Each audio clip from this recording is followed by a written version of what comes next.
Hello, everybody. Thanks for being here tonight. My name is David Goerlitz, and I was in the film. I am the former Winston man, and a lot of people get me confused with another cigarette man, the Marlboro man. But he's not here tonight because he happens to be dead. Does anyone know what the Marlboro man died of? Cancer. He's one of 4 who has died of lung cancer. I spent 8 years as the Winston man, and I'm just going to give you a thumbnail sketch. I started smoking at 13. No one put a gun to my head. No one forced me. No one twisted my arm. I was just a very typical teenager who decided that smoking was something I wanted to do on my own, but I was enticed and encouraged and lured like everybody else who has started to smoke. I have never met a smoker that's glad they started. I have never met a smoker who didn't start smoking as a teenager but started at the age of 40. Can you imagine somebody who's never smoked and then at 40 years of age, he or she wakes up and says, you know what? I like that smoking stuff. I'm going to start tomorrow. It does not work that way. 93% of smokers will start under the age of 17, and I don't want to believe for 1 minute that every child at 13 to 17 or 18 should be held accountable for a lifetime addiction to a drug like tobacco and nicotine forever that kills people at a rate of 400,000 a year in my country, in the US, and every day 1,200 people will die, and they are replaced by kids. So I decided to go into the anti-tobacco movement, try to help kids that never start, and then they became as corrupt as the tobacco companies and the pharmaceutical companies. So in 2006, I was introduced to the electronic cigarette industry. As infinite as it was small, and it was just starting to build. And I did my own research for 5 years. I studied it, I researched it, I looked into it, I read every study I could possibly find. And I stand here tonight, or sit here tonight, telling you that I believe that vaping and electronic cigarettes are the most viable alternative for millions of smokers who are longing to quit, because most of them would quit tomorrow if they could. And I do not want to see this viable option taken away from them based on lies, fraud, junk science, cherry-pick science, and information that's now coming from the media that is not true and believable. So I'm going to tell you right now, from my heart, from my lips to your ears, that I will spend the rest of my life trying to get people to quit smoking, and when they're ready, give them the best alternative that I believe lies in the electronic cigarette and vaping community. Thank you very much. I'm Aaron Biebert, and no real experience with cigarettes or tobacco or vaping, just directed the movie, but I actually used to think, although I did have a colleague of mine actually died about 7 years ago from lung cancer, and he kept smoking all the way through, and that was kind of my first real experience with that, because like a lot of young people in the U.S., we were taught that smoking is stupid, and, you know, as you saw in the movie. But yeah, I used to think people that used e-cigarettes looked really stupid and, you know, were doing something bad and dumb for their health, just trying to look cool. And, you know, after finally getting to hear about all the stories of people that had quit smoking, after seeing the science, now when I see somebody vaping, I want to give them a hug because I know they were able to quit something that kills 1 out of 2 users. So I've changed quite a bit of my perspective on that, but other than this movie, no real attachment to either smoking or vaping, just very attached to the truth. My name is Artur. Today I'm sitting in the parliament, not now, but This is a parliament. this is almost like a parliament. I've been a heavy smoker, like starting from teenage. And but then I I quit for 5 years, and I didn't smoke 5 years. And after that, I started to smoke pipe. I vibe pipe, and I'm a pipe smoker. And I never tried a e-cigarette, or I never vibe. No. Yeah, I am pipe. Why? Why you haven't tried? because I have my mind. But really, I went through all these years when I quit smoking. I went through all these tricky things like chewing gum, Nicorette, whatever it was. I did also this Zyban. Was it Zyban? Zyban. And that was no. I took it like a pill. And that was an experience. I felt myself like vegetable. I didn't want to smoke. I didn't want to drink. I didn't want any sex. I didn't want to think. And I was like really 1 month like zombie, absolutely. And that was a scary thing, actually. Actually, about smoking, I just remembered Kurt Vonnegut. From US. He tried to sue tobacco company Philip Morris, because Philip Morris, all that time he lived, he also started as a teenager smoking, and all the time they warned, smoking will kill you. And then he sued when he was all of 79 years old. Fuck you. It hadn't killed me. You have to pay me. So, fuck, don't lie on a cigarette pack to me. So, it means that it just started to be like a propaganda for e-cigarettes, but what we really need is a debate, okay? Because I am a smoker, so I won't quit. I have my e-cigarette at home, but, well, I forgot it. From the time it was prohibited in planes. So, really, man, I love smoking. I don't want to quit. Okay. My name is Artur. I'll try to moderate this panel. And I'm also a smoker, but I also smoke e-cigarettes. And I try to reduce smoking and increase e-cigarette smoking.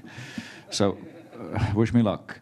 But today, as we think about the movie and think about these billion lives, we have to ask the question, how can we do something about it if we see that this is a viable alternative to smoking, to reduce smoking-related illnesses and all the costs.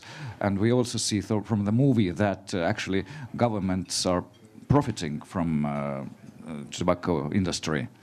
So what can be done? And I mean here about laws. We have tobacco law coming into parliament soon, changing of the law. Well, I felt myself under pressure. Anyway, there are different things which this film pointed very well. One thing is that what I see almost every day is that in parliamentary debates, all people always say that I have this scientific proof that I'm right, and the other guy comes totally opposite. Yeah, and Independent Switzerland Institute has this proof that this is bullshit. What do you say? And that became a really kind of sad thing. So science, we don't know anymore who is right. Really, you can always find a laboratory who proves whatever you want to prove, and that makes the decision making really, really hard. This is one point of from the film that I'm a bit of a skeptic that everything is so good with e-cigarettes. I mean, everything is good if you don't smoke. That's clear. Yeah. That's not true. But nothing happens when you don't smoke. But Right? Can I say something? But it real quick seems about that nicotine is great stuff. Well, right. I'm with you on that. The statistics are confusing, and I think that's probably the biggest issue. That lawmakers, though, all over Europe are still making rules, even though they don't know for sure. You know, right? They don't know. And that's the funny thing about things when you make rules without knowing is that bad things happen. You know, what I would say is, yes, there is some conflicting information here. Sometimes it's the way that they survey people. You can make statistics say just about anything, which is probably one of the scariest things for decision makers. But one thing we know for sure is that you can't, nobody has yet shown me anybody who's died from vaping. I've never met anybody who got sick from vaping, some sort of chronic illness from vaping. They've never been able to show that. But they say they might have this, they say they might have that. Of course, the pro-vaping people say, you know, this and that and all of that. But what we do know is that people are dying right now. 1 out of 2 people are dying, and a lot of people are quitting from this. It would be a shame to make rules based on conflicting, maybe this, maybe that. When people are quitting, we know it's not worse than smoking. I don't know any scientist in the world, even the people that are against vaping, they all say vaping is safer than smoking. All of them. Nobody has said that it's not safer. What they say is, but maybe kids will then smoke later, and that they say there's other scary things. That, you know, right. So I think, yes, it's hard to make decisions about, but I think we do know certain things that everybody agree on, is that a lot of people are dying, and there's some solutions here that are working that we shouldn't kill it before we know the truth. If there are some things, decision makers are hypocritic, so almost always, because, for example, what we had last year, it was a raise of alcohol tax. And the explanation was that we are fighting against alcohol, but the actual reason was that we run out, lack of taxes. We didn't get income, and we were supposed to find a new way to get money into. So this is hypocritic, and I agree with you. And a lot of the same kind of decisions are hypocritic. But still, speaking about wiping all the new things, which are technocratic things, I'm a bit,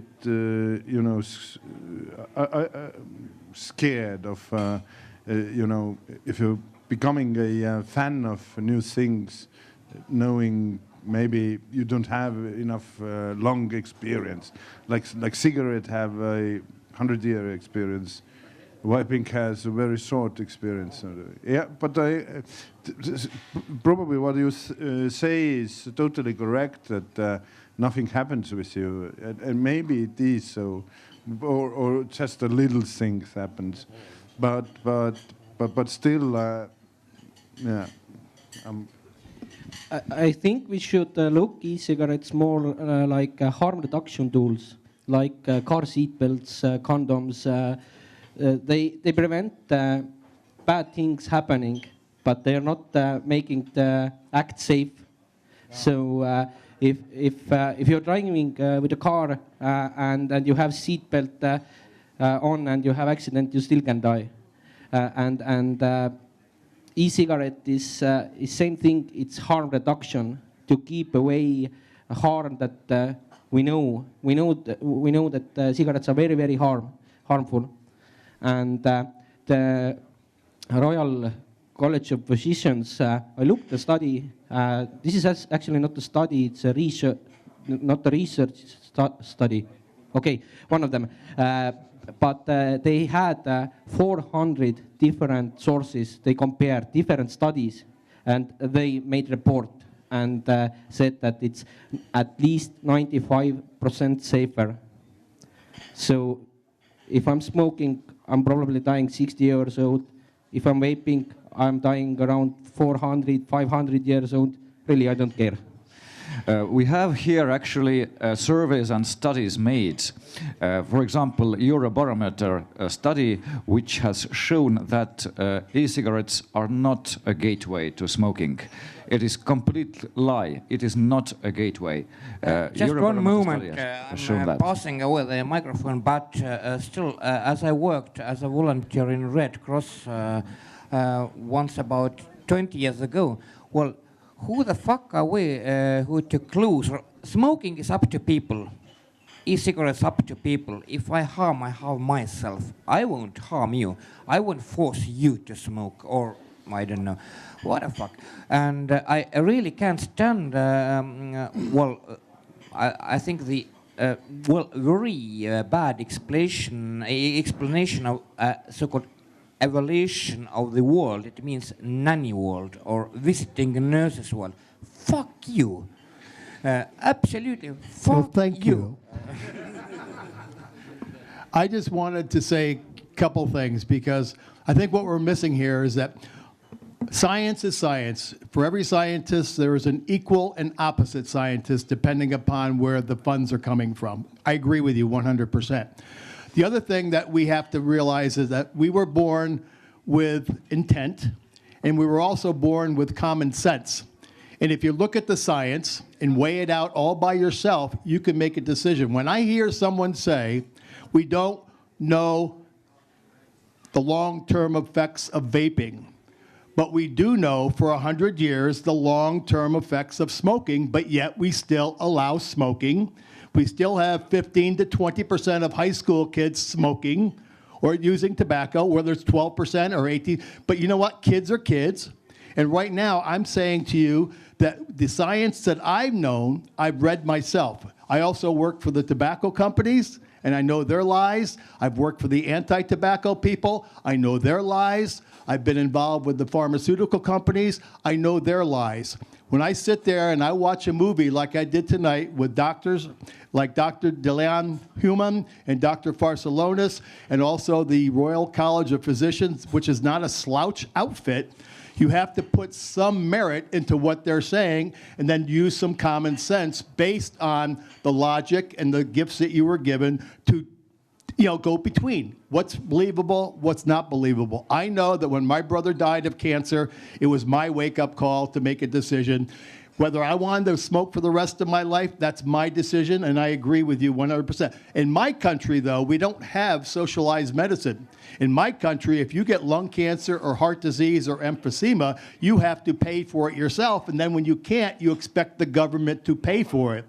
But they have to get chemotherapy, they have to get radiation, and if they don't have health insurance, like you wonderful people have here in socialized medicine, we don't have that opportunity. Well, if you can't pay, what do? Just die? Absolutely. Speaking about common sense, this is what we actually need to make decisions, and that's actually a slogan of the party I'm representing. I'm not a member of party, but look at him. But what we miss really in politics is common sense, and that's what we have to get back. Yeah. That's why we think that we actually don't have to do anything in government. In Estonian government, just leave it alone. We already have DPD, and it might be the easiest way to help people quit smoking. Just don't do anything. We have like 0.5% damage to the SKP in Estonia that smoking is doing, GDP. And 2,000 persons are dying every year because of smoking. And if you don't do anything, if we don't make laws harder, then perhaps against vaping, then perhaps it would be the best way, just to leave it alone for some time. But the problem is, it's very hard to start the about this about vaping, because I have sent out lots of press releases. I have talked with media, and our national media is saying here that we can't and we are afraid to discuss this subject. No, we don't want to promote. We want to discuss and. You did it, to paraphrase Frank Sinatra, you did it in wrong way, you know. You should tell that Askur and Artur from Parliament will going crazy in debate, and the cameras already would be here. Obviously, some things probably need to be banned. You know, maybe driving 200 kilometers an hour, driving drunk. Right? I think we can all agree that people probably shouldn't drive drunk, all over the place.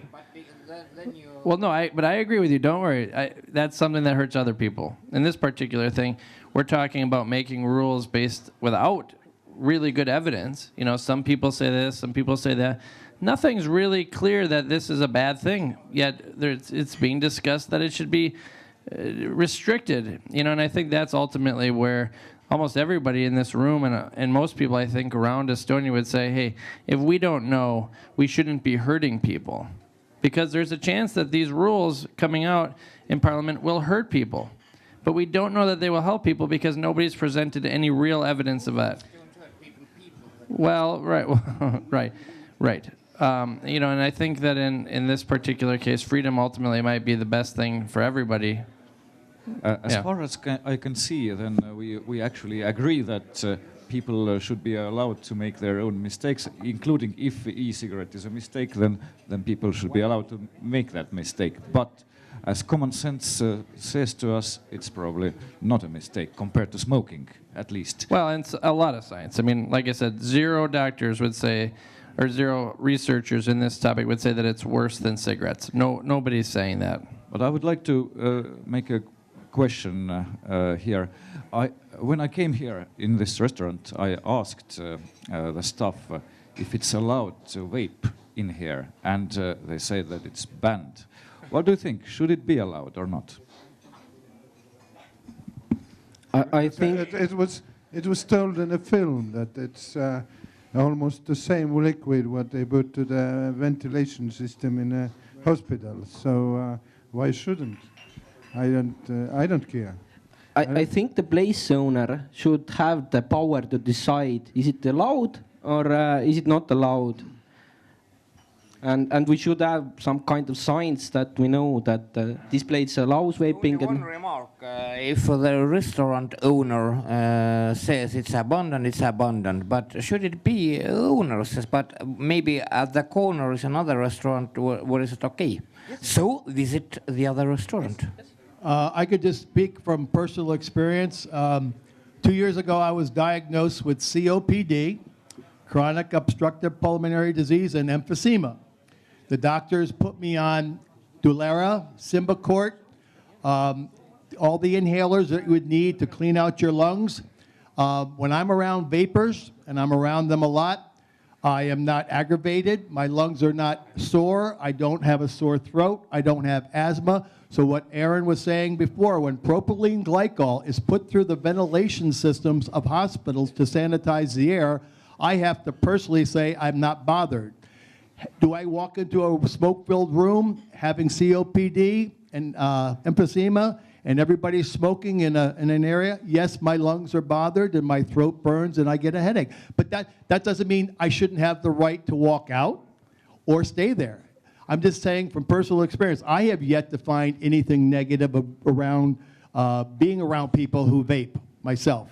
Yeah, one thing I would, first of all, I agree that if you run a business, you should be able to decide what happens inside that business. Yep. I don't know wherever we got this idea that all of a sudden we need to tell businesses how to run themselves. If people don't want to be in a smoky room, they don't have to go there. There will always be alternatives, you know. And I think with vaping, the science, there was a very specific study done about that where they tested like the spouses of smokers and the spouses of non-smokers and the spouses of vapors. And they found that the spouses of vapors and the spouses of non-smokers were the exact same with their like blood makeup and nicotine levels and all of that kind of stuff. There's virtually no situation where secondhand vapor is causing any problems.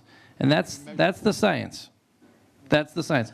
But I don't think we should force business owners to have vaping in there if they're uncomfortable with it.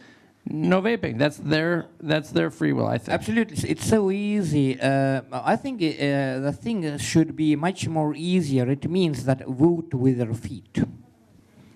Vote with your feet. If you don't like it, well, find another corner and go. Or, well, but the problem is one government or kind of lawmakers are going to tell you that you can't vote with your feet. This is the problem. Well, and one note too with that, looking at the movie, there's a lot of cases where people, health departments and other NGOs are getting funding based on doing things. Like they have to get things done. And one of the things they sometimes have to get done is they have to get bans and they have to get advertisements and they have to get all this stuff. And it's leading to them, forcing people in Parliament to make rules because they have to do it or else they won't get any more funding. So, I mean, that's one of the reasons why all these bans happen. Who's asking for a ban? Very few people were asking for a ban before all of the scary fake news was coming out and before We're a fucking northern. Right. Right. Good we get along? Absolutely. So, but the problem is because, it means that if we have state capitalism, so-called, in northern it's socialism, it turns to socialism. It means that your elder brother is going to decide, you're not going to say, oh, fine, you want to, e-cigarette store, and fucking elder brother is telling no, not to do it. Well, but we were talking about our mistakes, our choices. We should do it, not elder brother. Okay. Addiction is one big thing is what makes me also kind of careful. Is as soon as the big corporations want to sell me something, you can come addicted with, starting from Coca-Cola and etc. And this is where everyone should fight against. I mean, they have this money power to explain that this is very helpful and etc. etc. Sugar doesn't kill, etc., etc., and but it's very hard. I mean,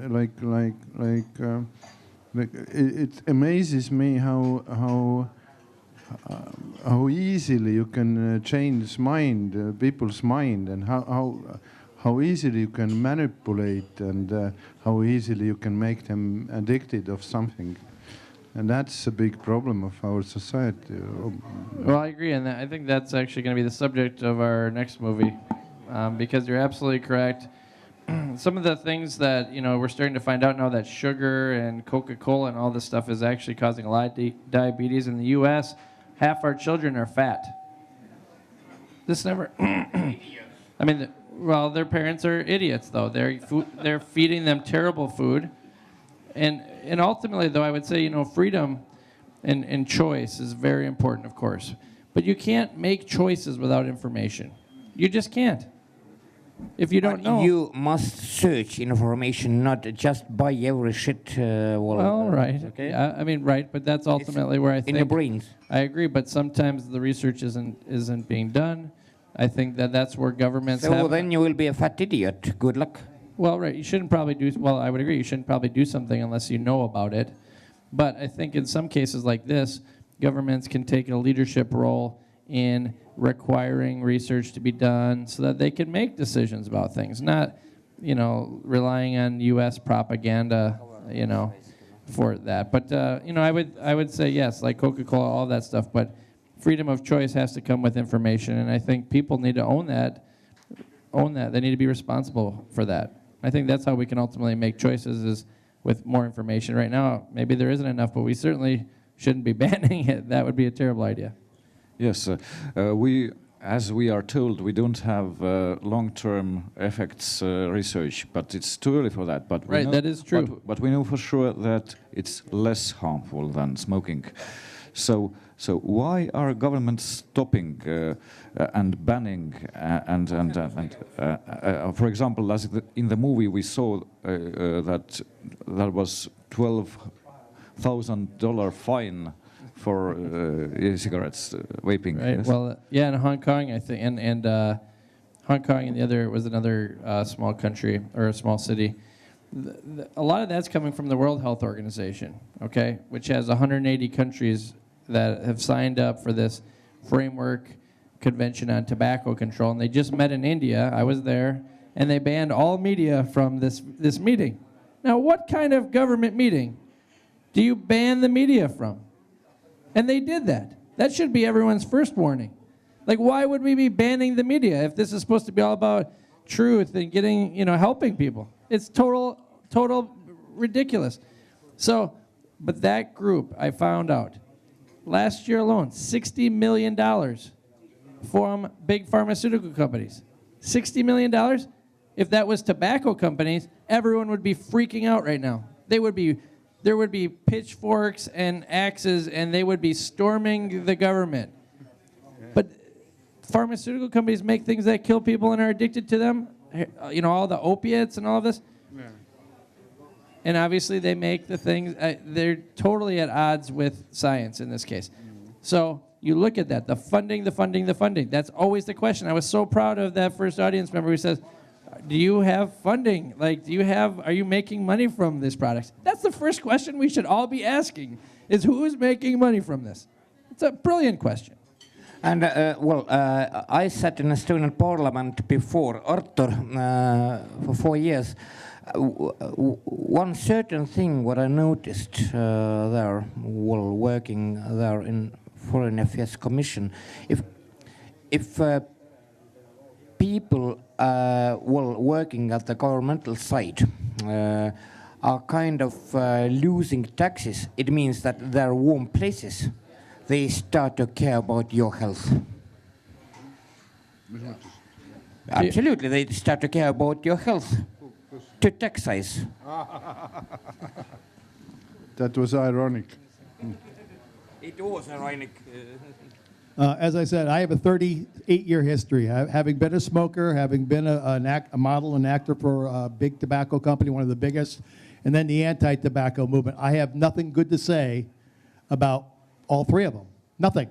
I have something good to say about what we are capable of doing with a honest debate. We need to make this a fair fight.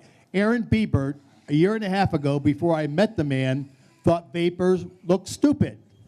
He gave me an opportunity to talk about 8 hours worth, and in those 8 hours, I got him excited enough to realize that there are possibilities through common sense to look further into the money trail as to see who is benefiting from all of these bans that are now coming down the road, and it always goes back to the money and the funding, and you have no idea how much power the tobacco lobby has and big pharmaceuticals in my country. I'm not sure about Estonia, I'm not sure about Norway and the other places we've been, but I can pretty much tell you, if it looks like a duck, if it quacks like a duck, if it waddles like a duck, it's probably a duck.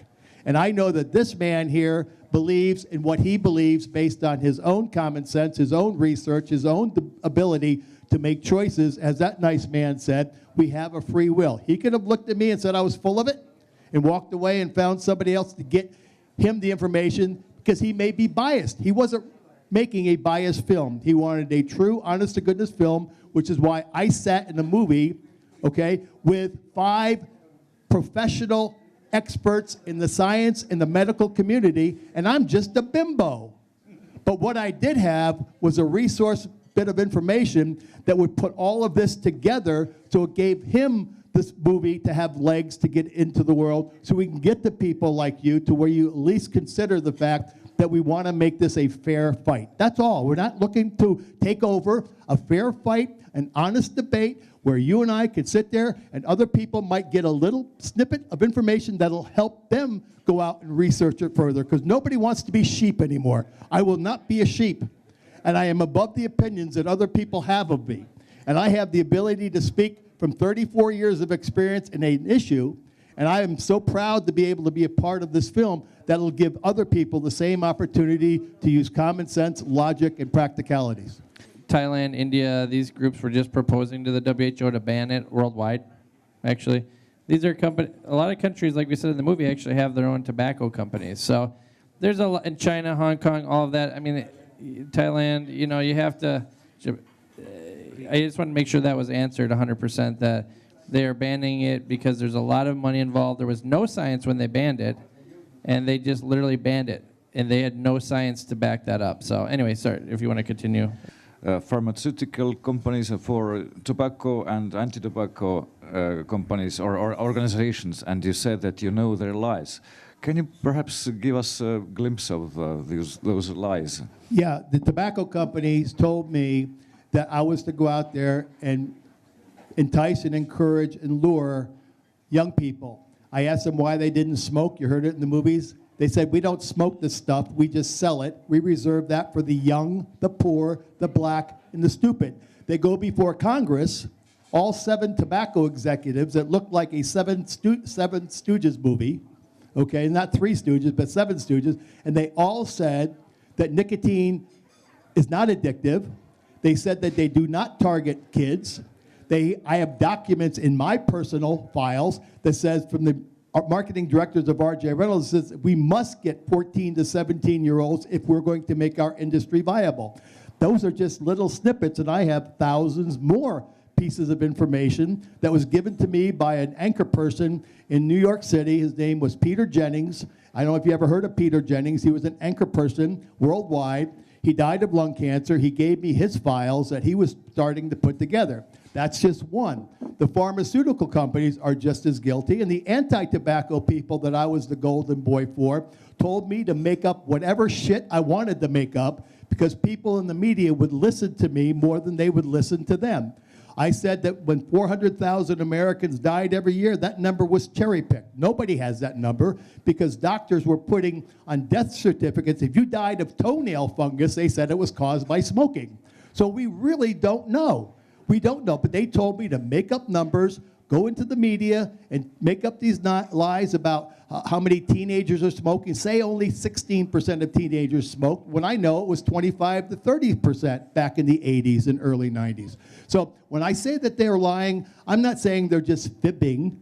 I'm saying they're out and out deliberate lies that we needed to expose, and that's why I couldn't work for them anymore, and I became a man without a country because I had no place to hang my hat. So I can tell you from my lips to your ears, they do lie all the time. I haven't seen anybody in the e-cig industry lying now, unless you find a bad apple who's selling to kids and they shouldn't be. I get pretty upset when people tell me I'm aligned with a product that we're marketing to kids. That's BS. I would not do that, and I find it an obscene accusation to me when I spent 17 years trying to get kids to never start by going from school to school to school to school to school. So I just wanted to make it perfectly clear that I agree with you. And if everybody who started to smoke or chew tobacco or drink alcohol after 21, you wouldn't hear a peep out of me. But unfortunately, when you have kids who are vulnerable, who don't have the parental guidance they need, or don't have the public health looking out for them, because under the guise of public health, all these people that I know about in the United States, they're just lying under that guise to make it look good and create the person, you know, the vision that they're doing it for the sake of their children. It's all a bunch of lies. Still, about free opinion and free choices, I'm going to produce and develop a cigarette box.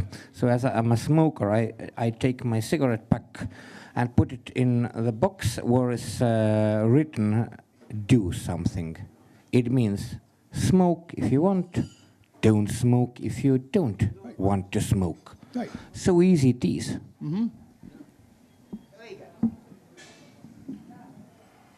Grande finale.